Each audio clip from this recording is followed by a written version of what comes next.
Un reino invisible nos rodea. Caen sobre mí, sobre todos nosotros. Están en nuestra comida, en nuestros pulmones y en nuestra piel. Están en cada objeto que tocamos y a todos lados a donde vamos. Son un sistema único interconectado. Casi una tercera forma de vida. Es un mundo extraño. Toda la red de la vida está conectada por los hongos. Algunos nos salvarán, otros nos amenazan y recién estamos empezando a comprender cuál es cuál.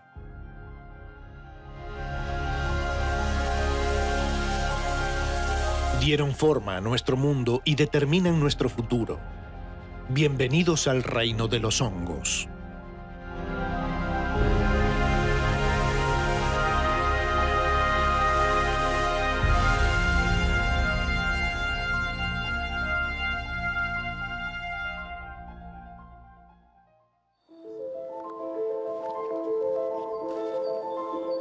Los hongos no son plantas, ni animales. Conforman un reino propio.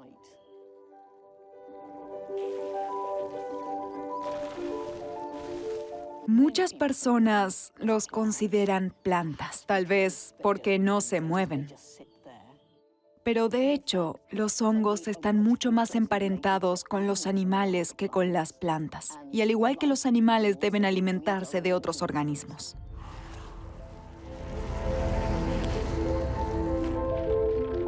Cuando se habla de hongos, lo primero que viene a la mente son los comestibles o los venenosos que brotan del suelo. Pero esa es solo una pequeña parte de su mundo. Miren esto. La parte principal del hongo es una masa de filamentos delgados que conforman el micelio. El micelio es el verdadero cuerpo del hongo. Se extiende por el suelo, se alimenta de todo lo que encuentra a su paso y hasta penetra la madera. Pueden penetrar mediante la fuerza física, pero también por medio de enzimas que digieren el material en el que se introducen. Estas enzimas son los dientes y las garras de los hongos. Sabemos bastante sobre los organismos unicelulares, por ejemplo las bacterias, y los organismos pluricelulares como las plantas y los animales. En cambio, los hongos son inusuales porque son una red muy interconectada. Aún se desconocen muchas cosas. En casi todos los experimentos encontramos algo que nadie había visto antes. Su crecimiento y evolución depende de lo que pasa en su entorno. A los animales, una vez tienen brazos y patas, no les crecen más según la necesidad. Al contrario que un animal, el hongo modifica su forma constantemente en su insaciable búsqueda de alimento. Puede extenderse sin cesar y reutilizar material inservible para crecer en otra parte. De modo que puede migrar en el entorno dependiendo de si encuentra alimento o no. A lo largo de 1.000 millones de años de evolución, los hongos se transformaron en verdaderos sobrevivientes. Los hongos existen hace mucho. Han tenido tiempo suficiente para perfeccionarse. Encontraron formas de ser letales, de vencer lo que los combate. Tienen 1.000 millones de años de experiencia en la supervivencia.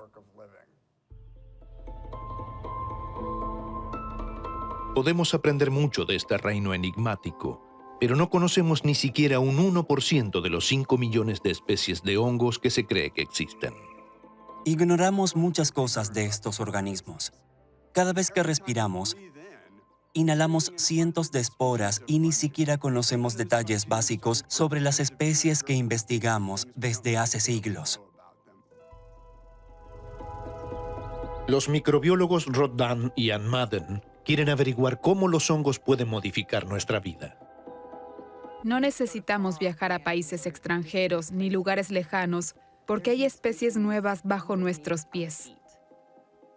Y cada especie es prometedora. Puede contener una nueva sustancia útil para el próximo gran antibiótico o un químico que cure el cáncer o haga algo que todavía desconocemos. Nos interesa mucho encontrar no solo especies de hongos nuevas, sino sobre todo útiles. Podría ser un hongo con el que se pueda hacer un nuevo tipo de cerveza, pero también hongos que ayuden a descomponer los desechos industriales.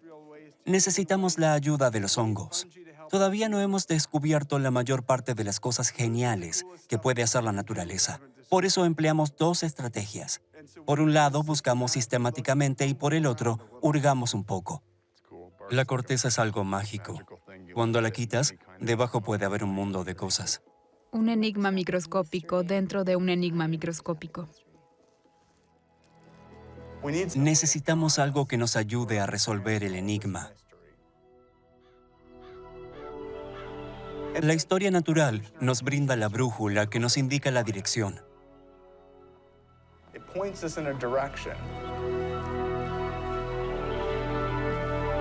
Es la gran historia aún no contada de cómo los hongos formaron la vida en el suelo. Para comprenderla, debemos regresar a los comienzos de la evolución.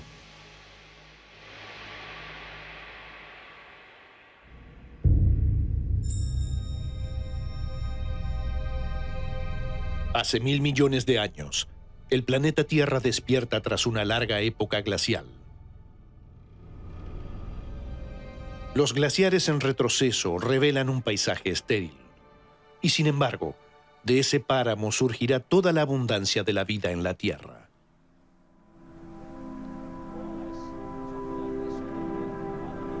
En los campos de lava de Islandia hay indicios de los primeros pobladores.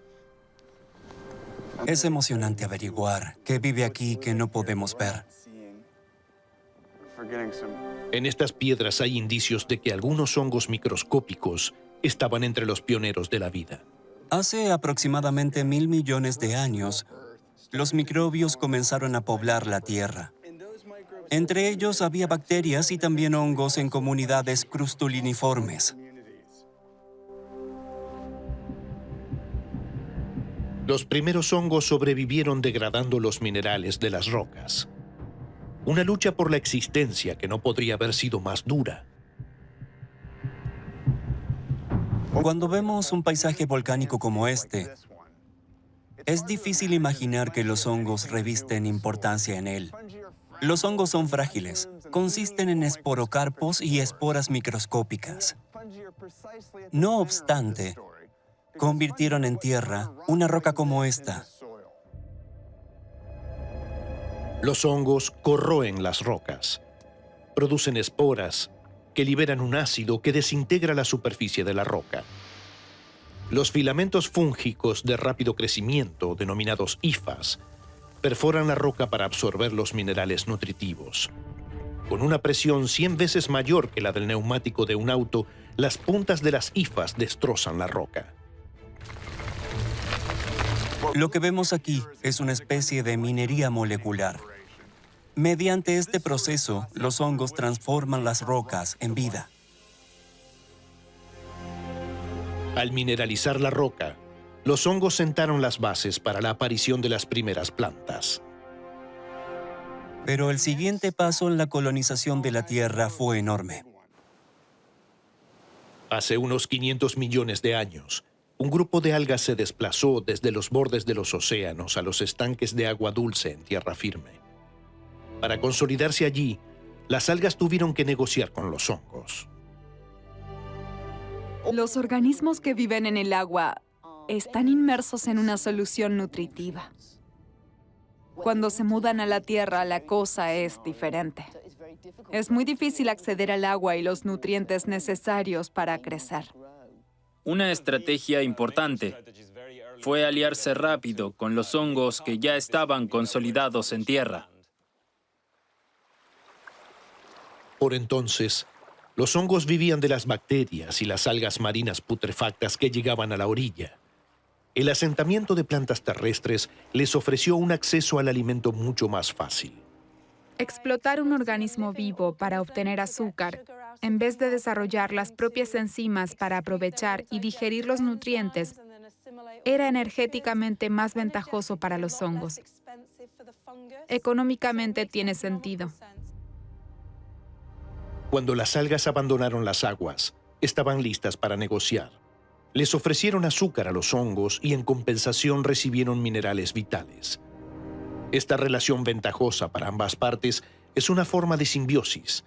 Se convertiría en una de las fuerzas más poderosas de la evolución.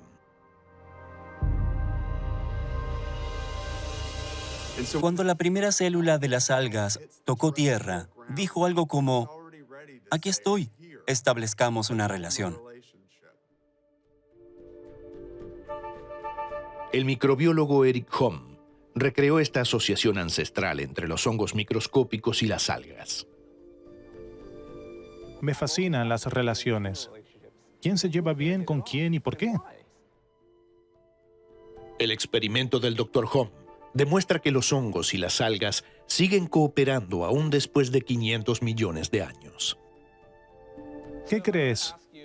¿Cuánto necesitan para formar una simbiosis?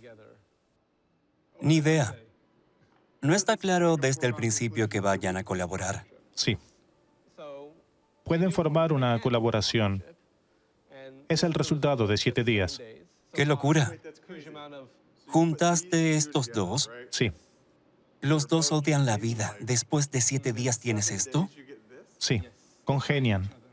¿El que estén juntos significa que las algas están rodeadas por las hifas? Sí, están físicamente conectadas, casi como agarradas del brazo.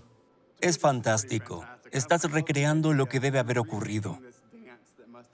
Sí, Hay una belleza especial en ello. Esta simbiosis entre hongos y algas abrirá la puerta a la evolución de todas las plantas terrestres. Es el Big Bang biológico. Ese primer salto fue grande y cubrió todo el suelo oscuro de verde. Hace 450 millones de años, la Tierra está repleta de formas de vida extravagantes, pero casi todas aún retosan en los océanos. En tierra todavía no hay animales, árboles ni plantas con flores. Solo el musgo acolchona los campos de lava y plantas muy elementales se aferran a las orillas de los ríos. No tenían hojas ni raíces y debían permanecer junto al agua porque no podían almacenarla ni transportarla. Como sus antepasados las algas, estas plantas primitivas buscaron ayuda en los hongos. Por entonces, los hongos ya se habían consolidado en la tierra. Podían penetrar mucho más profundamente y en grietas mucho más pequeñas para aprovechar el suelo. Martín Vidartondo estudia el mutualismo entre los hongos y las plantas terrestres más antiguas, las hepaticofitas. Puedes imaginártelo así.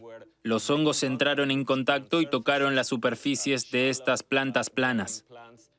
Crecieron más a su alrededor que hacia dentro de ellas. Al explorar la hepaticofita, los hongos encuentran un camino entre las células vegetales. Algunos hasta logran penetrar al interior de las células. De modo que los hongos consiguieron ocupar las plantas y formar hermosas estructuras en forma de árbol llamadas arbúsculos. A través de estos arbúsculos, las plantas extraen fósforo del hongo y le dan a cambio carbono, que surge de la fotosíntesis. Katie Field puede reproducir la atmósfera que existía hace 470 millones de años, cuando los hongos y las hepaticofitas comenzaron a cooperar. Triplicamos el valor de dióxido de carbono que hoy existe en la atmósfera.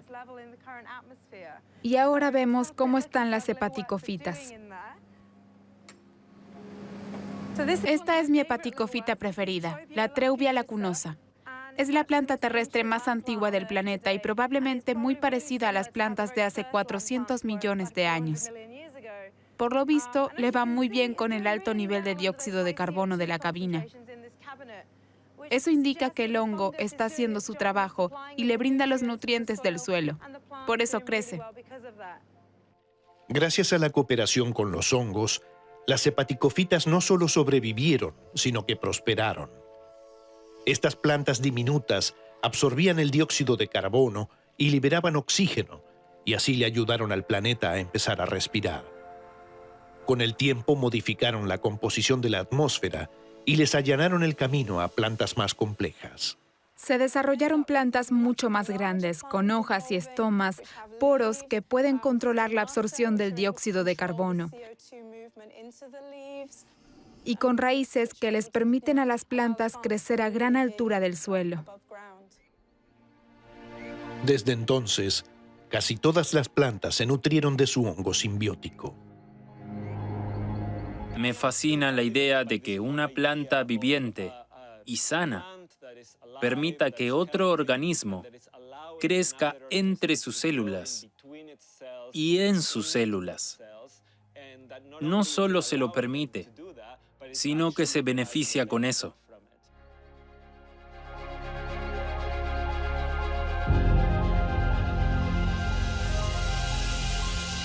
Si los hongos no hubieran evolucionado, este planeta sería totalmente distinto. No estaríamos aquí. En la edad de oro de los dinosaurios, el planeta rebosa de vida. Los helechos arborescentes y las coníferas dominan el paisaje. Pero el entramado de hongos subterráneo es lo que lo hace posible. Ojos que no ven, corazón que no siente. Rápidamente nos olvidamos de los hongos porque no los vemos, pero si nos fijamos mejor, queda claro que son indispensables para las plantas. Con la llegada de los árboles, se desarrollan nuevas especies de hongos. Cooperan con las raíces de los árboles y permiten el surgimiento de bosques enteros. Son especies de hongos que hacen cosas muy diferentes en el suelo que las especies anteriores, que ayudaron a las plantas a establecerse en la tierra.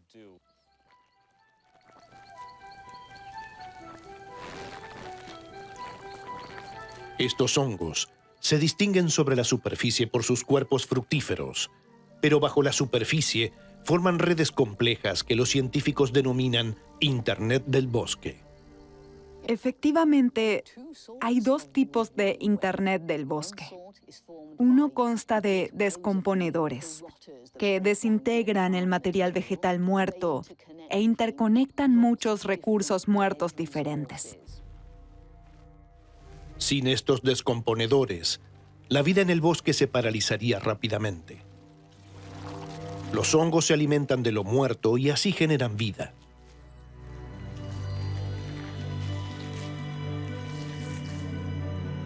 Son los recolectores de residuos de la naturaleza. Desintegran la materia orgánica muerta y ponen a disposición de otras plantas los nutrientes que contiene. De otro modo, todos los nutrientes del planeta estarían atrapados en la materia muerta. La segunda Internet del bosque se forma entre las plantas vivas, sobre todo los árboles.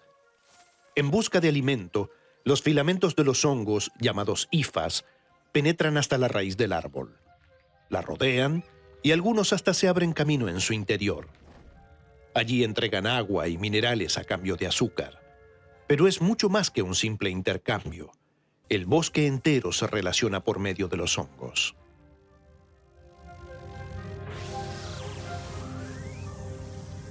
Si se hiciera la cuenta, bajo la planta de un solo pie, se encontrarían 500 kilómetros de hifas. Es una red inmensa que transporta todo lo que el bosque necesita.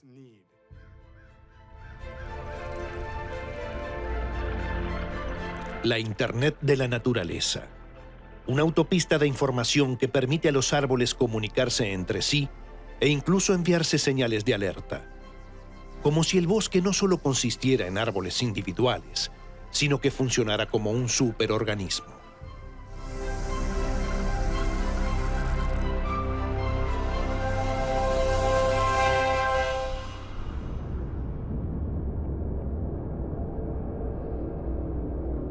Interconectado por la red de hongos, surge un planeta exuberante y lleno de vida.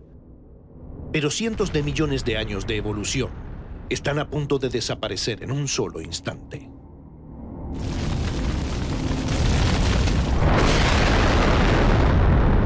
El impacto de este asteroide elimina el 70% de todas las especies. Pero los hongos, los sobrevivientes por excelencia, aprovechan este desastre para su propio beneficio. La Tierra se transformó en un abono para hongos. Piensa en esto. De la noche a la mañana ocurre este desastre. Se levantan nubes de polvo, no se ve la luz del sol. Solo hay materia vegetal putrefacta. Así los hongos se pueden multiplicar vertiginosamente.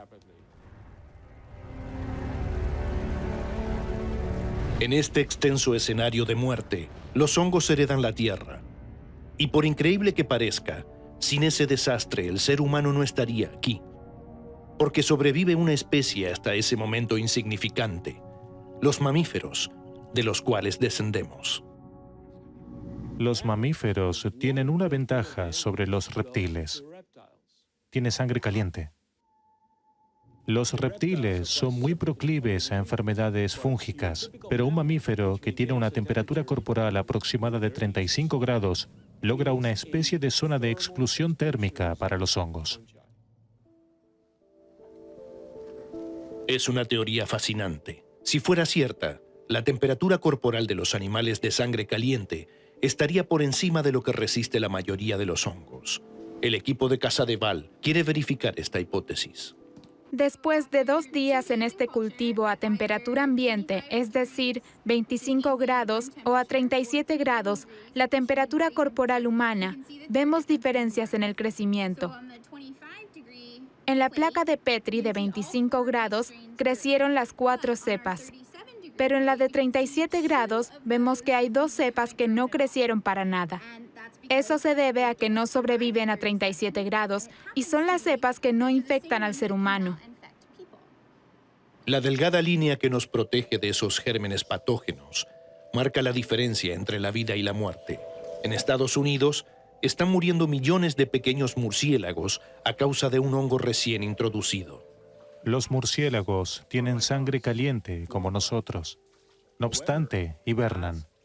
Y cuando su temperatura corporal disminuye, son proclives a contraer enfermedades fúngicas. Lo interesante es que cuando les damos de comer a los murciélagos enfermos, los despertamos. Su temperatura corporal aumenta y pueden controlar la enfermedad fúngica. Pero cuando se enfrían, su sistema inmune no lo logra por sí mismo. Protegidos por su elevada temperatura corporal, los mamíferos se pueden mover libremente en el mundo dominado por los hongos.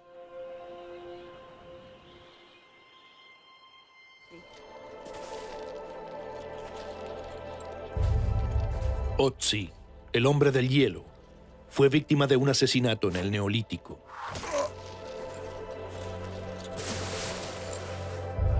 Su cuerpo se conservó en el hielo en perfecto estado durante miles de años. También sus pertenencias. Entre ellas había 2 objetos muy misteriosos al principio y que después resultaron ser hongos. Pensamos si podría tratarse de alimento, pero nadie se molestaría en decorar así la comida. La doctora Úrsula Paintner es una de las científicas que analizan estos hongos.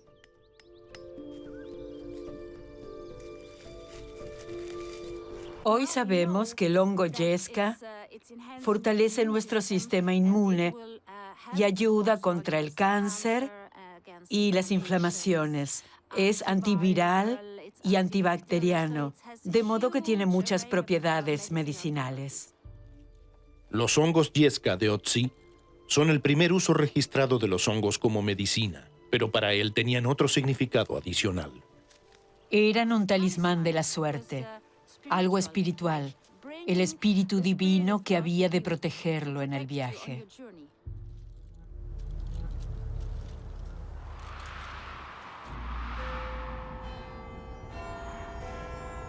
En la cultura occidental, el poder curativo de los hongos pronto cayó en el olvido. Se recordó solo por casualidad. En 1928, esporas de hongos entran por la ventana de un hospital de Londres. Aterrizan en una placa de Petri en el laboratorio de Alexander Fleming. Este hongo, llamado Penicillium, cambia la historia de la humanidad. Analizó una de estas inusuales placas de Petri y entre las bacterias y los hongos descubrió una zona de transición donde no crecía nada. Descubrió que los hongos producían sustancias químicas fuera de su propio cuerpo que mataban bacterias. Y ese es el origen del descubrimiento de los antibióticos.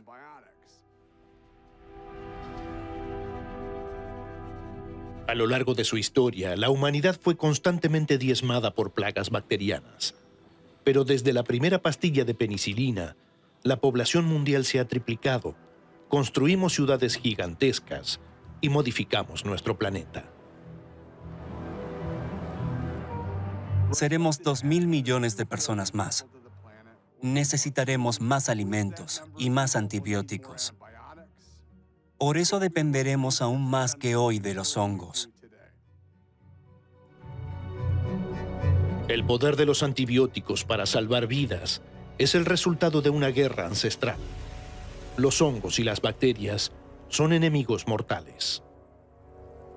Allá donde crecen los hongos, se topan con bacterias y durante millones de años desarrollaron mecanismos para matarlas.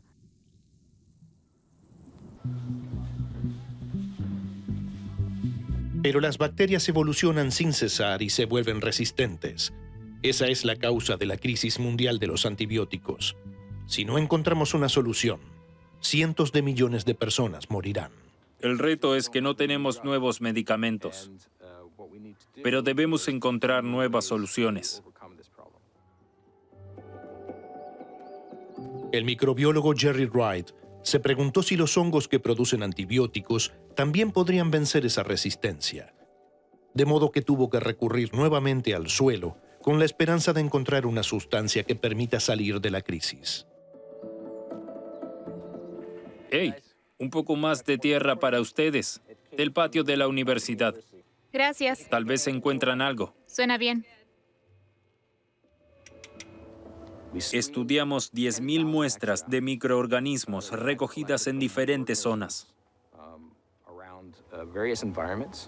Y encontramos una muy exitosa para superar la resistencia. La llamamos AMA, porque Aspergillomarasmina A es demasiado largo. Esa sustancia, producida por el hongo común del moho, Aspergillus, restablece la eficacia de nuestros antibióticos. Cuando vi los resultados, no podía creerlo. Parecía demasiado fácil, pero era verdad. Nos preguntamos una y otra vez, ¿se lo podrá usar en caso de neumonía o de infección? Y en cada experimento que hacíamos, demostraba ser muy efectivo. Con la adición de esas moléculas fúngicas, hasta las superbacterias más resistentes quedan derrotadas. Trabajo en este campo hace 25 años y jamás vimos una molécula más efectiva. Es sumamente emocionante. El reino de los hongos es la fábrica de productos químicos de la naturaleza que ofrece increíbles ventajas a la humanidad. Hoy la mitad de los 20 medicamentos más valiosos se derivan de los hongos, incluidos inmunosupresores o reductores del colesterol.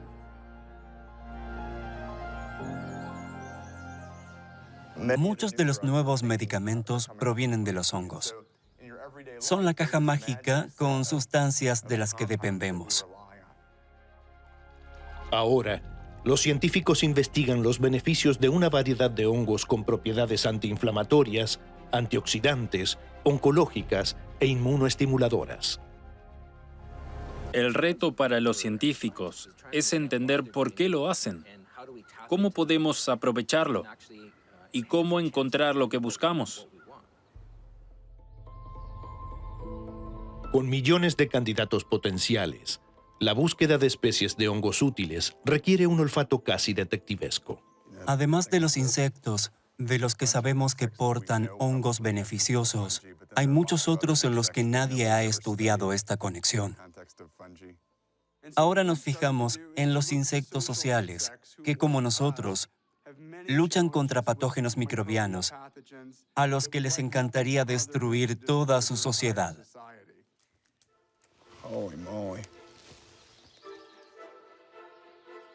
Una candidata prometedora es la peor ama de casa de la naturaleza. Aphaenogaster rudis. Esta hormiga parece no saber lo que es la higiene. Junto a las larvas y huevos, encontramos excrementos de hormigas y hormigas muertas.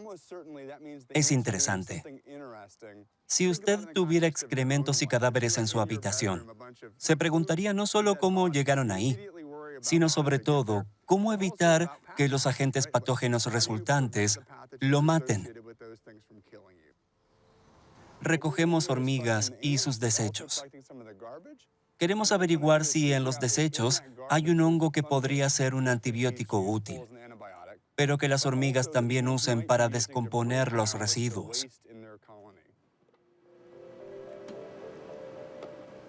En el laboratorio, Ann Madden guarda los hongos encontrados en las hormigas.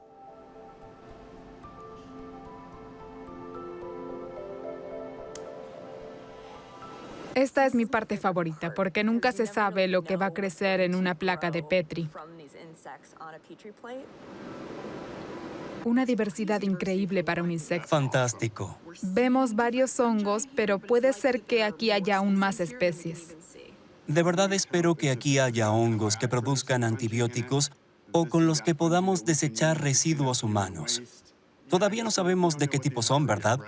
Exacto, aún debemos decodificar más genoma. Después podremos investigar sus propiedades. Siento un hormigueo solo de pensarlo. ¿No tiene gracia? Lo siento. Acabamos de empezar nuestro viaje por el misterioso reino de los hongos. Por donde miremos, hay maravillas por descubrir. Para muchos de nuestros problemas y desafíos, los hongos ofrecen enormes posibilidades, tanto por su dominio de la química como por su diversidad. Los hongos son los grandes maestros de la supervivencia de la naturaleza. Esto los convierte tanto en poderosos aliados como en duros oponentes, según las circunstancias. La aparición de una epidemia en la costa oeste de Canadá es una advertencia del poder mortal de los hongos. En 2001, los veterinarios de la isla de Vancouver observaron algo inusual. Muchos gatos y perros tenían nódulos bajo la piel y problemas respiratorios. Good afternoon, Dr. Gasquire's office. Pronto, la gente empezó a quejarse de tos persistente, dolores de cabeza y sudores nocturnos. Las radiografías mostraban sombras en los pulmones. Pensaron que tenían cáncer. Los cirujanos lo extirparon. Pero no era cáncer, sino una infección por hongos. El malhechor resultó ser el Cryptococcus gattii, una levadura relativamente inofensiva que hasta ahora solo se había encontrado en zonas tropicales como Australia. La pregunta fue cómo llegó hasta aquí. No lo sabíamos y fue un trabajo detectivesco averiguarlo. Lo que en verdad vemos cuando estudiamos el hongo es la evolución misma. La profesora Bartlett es cazadora de microbios. Cuando apareció el Cryptococcus gattii, su misión fue encontrarlo en la naturaleza. El tiempo apremiaba. La criptococosis ya había infectado a cientos de personas y entre el 10 y el 25% habían muerto como consecuencia de ello. Ni bien supimos que se trataba del Cryptococcus gattii, nos contactamos con nuestros colegas de Australia, de donde es originario, y se asocia sobre todo a los eucaliptos. Ese fue nuestro punto de partida. Pero también tomé muestras de aire, y esa fue la clave decisiva. Basta con que las esporas estén en el aire. Eso no lo podemos controlar. Con una tasa de contagio 10 veces mayor que la de Australia, la isla de Vancouver fue declarada zona restringida.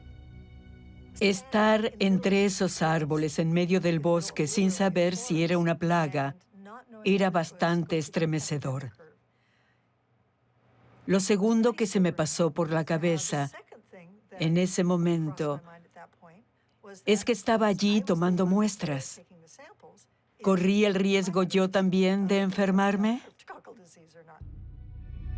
Lo que asustaba tanto del Cryptococcus gattii es que afectaba a personas sanas. Eso es sumamente inusual.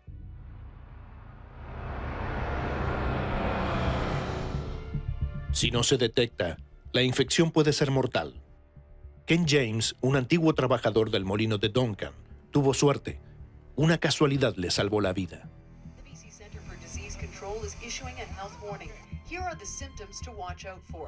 Las noticias publicaron un informe sobre esta criptococosis.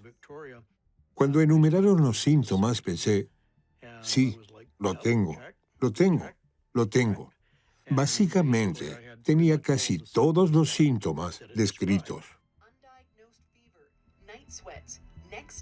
El Dr. Gesquire tomó una muestra, hizo un cultivo celular y después confirmó que tenía criptococosis. El diagnóstico precoz es vital en caso de infecciones fúngicas invasivas. Son muy difíciles de tratar. Si tiene una neumonía bacteriana, por ejemplo, recibirá tratamiento durante 2 semanas y después mejorará. Si tiene una enfermedad fúngica, a menudo deben tratarlo durante meses. Tuve que tomar medicamentos durante 1 año. Si no hubiera visto ese noticiero, tal vez hoy no estaría aquí. Hay gente que murió por eso. La infección puede ser mortal cuando el hongo se desplaza de los pulmones al cerebro. La infección fúngica rodea el cerebro y en algunos casos invade el tejido cerebral. Allí observamos pequeñas heridas que parecen agujeros, como el queso suizo, pero en el cerebro. Pero, ¿cómo una levadura inofensiva que vive en el suelo puede encontrar la manera de infectar y matar a personas sanas? Es por la ecología del suelo. Allí viven otros organismos, como las amebas del suelo, animales que deambulan y se alimentan de otros organismos. En esa competencia evolutiva, el Cryptococcus gattii construyó un escudo para evitar que lo devoren. Traslade ese concepto al cuerpo humano. Los seres humanos tenemos un sistema de defensa principal, los glóbulos blancos. Y si los miramos ingenuamente bajo el microscopio, no se diferencian mucho de las amebas. Nuestros glóbulos blancos o macrófagos también rodean a los microbios invasores. Pero el Cryptococcus gattii tiene una solución para este problema. Las mismas propiedades que los ayudan contra las amebas les permiten sobrevivir a los macrófagos en los pulmones. Mucho antes de los primeros seres humanos, este hongo ya tenía el arma para matarnos si nos poníamos en su camino. Es muy posible que nunca hubiéramos descubierto su presencia.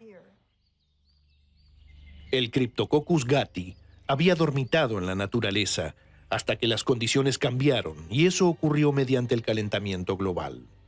Sabemos que la temperatura media en esta zona subió entre 1 y 2 grados en los últimos 40 años. También hay periodos de sequía más largos.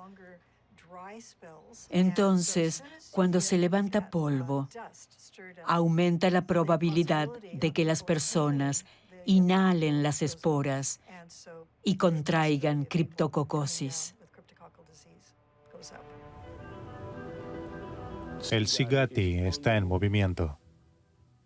Se descubrió en Australia y se ha convertido rápidamente en un problema mundial. También se extiende en Estados Unidos, se ha instalado en el continente y va a seguir dando de qué hablar. El brote en la isla de Vancouver es una señal de advertencia en un mundo que se calienta. Cuando se presenta la oportunidad, los hongos siempre están dispuestos a conquistar nuevos territorios, incluidos nosotros. Hasta ahora ha sido una gran suerte para el ser humano que haya tan pocos hongos patógenos en general, porque muy pocos de esos hongos pueden crecer a 37 grados, que es la temperatura del cuerpo humano. Esa ha sido nuestra salvación. Pero a medida que la Tierra se calienta, los hongos también deben adaptarse a las nuevas condiciones. De modo que organismos que hoy no causan enfermedades porque nuestra temperatura corporal los mantiene a raya, podrían convertirse en nuevos patógenos. Los hongos seguirán evolucionando de forma imprevisible. Ignorarlos sería perder una oportunidad, así como un peligroso error. Es más importante que nunca entender nuestra relación con los hongos, porque no podemos controlarlos. Ojalá podamos continuar esta relación predominantemente apacible. Desde el principio de la vida, los hongos impulsaron la evolución en la Tierra. Devoraron las rocas, que se convirtieron en suelo, y alimentaron las plantas que cubrieron de verde el planeta. Para conseguir el planeta que tenemos hoy, nos hicieron falta los hongos. Fueron los hongos los que trajeron de vuelta la vida después de cada catástrofe global. Sin hongos, tampoco habría otra vida. Son una piedra angular de nuestro mundo. Fueron los hongos los que allanaron el camino de la civilización. Nos han convertido en lo que somos. Por todas partes hay hongos que van a cambiar nuestro destino. Y recién estamos empezando a entenderlo. Recién estamos empezando a explorar el reino de los hongos. Los descubrimientos más emocionantes aún están por llegar.